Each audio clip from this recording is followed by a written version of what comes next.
Yo! Salamat, Enigma, sa muling pag-imbita. Nagpunta sa ahon para magbisaya. Pisting yawa, litsi ka. Madalas na isdang oro ang bansag sa akin, di ba? Malaking isda, lalamon kay Jonas, parang kwento sa Biblia. Ang pasakit at depresyon, nakakabaliw, nakakabalisa. Ang problema, tinatawanan, pero tumatawa ka na ng mag-isa. Masayahin at pabibo, pero may dinadamdam ka yata. Sadyang natuto lang tong payaso sa mga biro ng tadhana. Dichoso na si Jonas na higit sa 30 anyos, kwela at kulukoy at nakakatawa halos. Ngunit sa loob ay malungkutin sa pagdurusa na kagapos. Ang buhay mo ay parang ilog, ngunit may salungat na agos.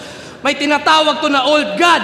Akala mo kung sino, iyong hinahamon mong idolo ang gustong kalaban nun si Sinyo. Nabuwang natnaaning kakahanap tong si Iho. Dapat pangalan mo Sisa na baliw kakatawag kay Basilio. Nung laban mo kay Range, nakakairita ng tunay. Nag-costume ka pa ng rugby boy, ganun ka naman sa totoong buhay.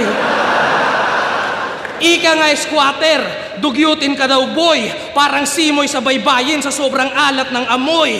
Naligaw sa kakahuyan itong ninuno niyang engkanto, nilinis binuksan mga mata mo na sarado, isang binhi sa paraiso at ang buhay lumago. Makikita mo sa kawalan ng tunay na ako.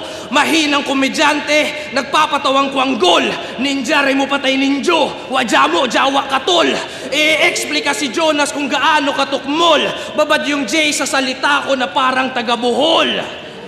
Maraming kaganapan, madali lang madama, bawat ikot ng mundo na aaninag ng mata. Misteryoso ang buhay, ako'y tila nagwala, hindi lahat ng sitwasyon na dadaan sa patawa.